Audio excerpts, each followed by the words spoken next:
आई माता विराजेला। भैड़ा मेला वास है अति पावन धाम, वो तो सावो गामरो नाम, देवनगरी नाम सुहावनो।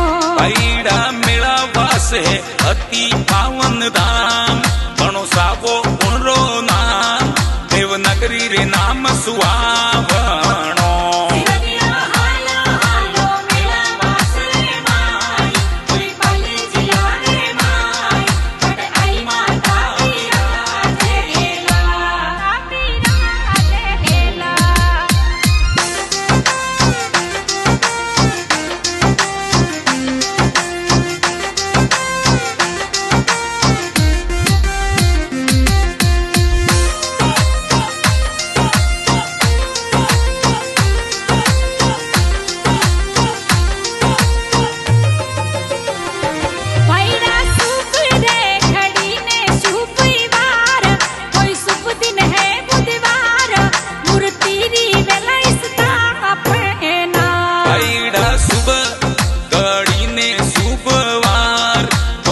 दिन है बुधवार, मूर्ति री वे स्थापना।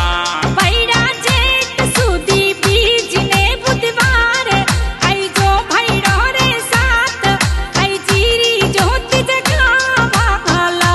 भैड़ा जेठ सुदी बीज ने बुधवार, आई जो भैड़ो रे साथ, आई जीरी रे ज्योत जगावेला।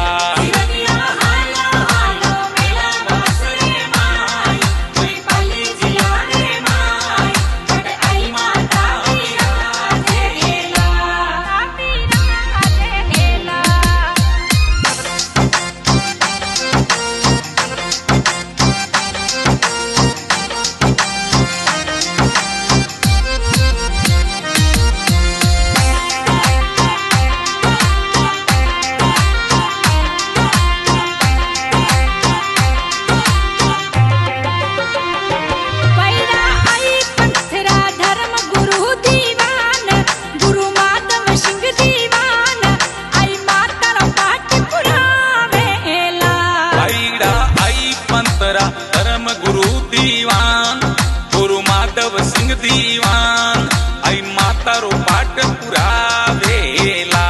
भैड़ा पलक बिजावे सिर भी समाज, अठे आई माता रो धाम, बटे केसर दायनी विराजेला। भैड़ा पलक बिजावे सिर भी समाज, जटे आई माता रो धाम, बट केसर दायनी विराजेला।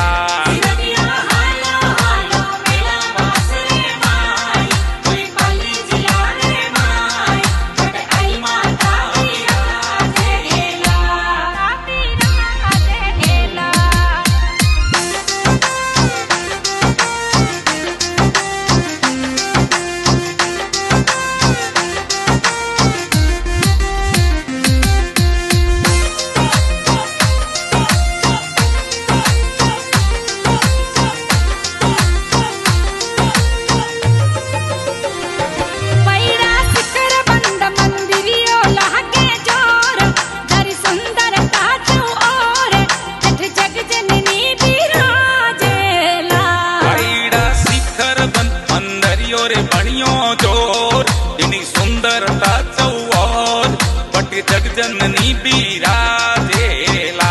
आई जी बेल में विराजे बेगा आव, थाने निवते सिर भी समाज, सिर भी और बेले आवजो। आई जी बेल में विराजे बेगा आव, थाने निवते सिर भी समाज, सिर भी और बेले आवी जो।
रे साथ आई जीरो रे भजन बना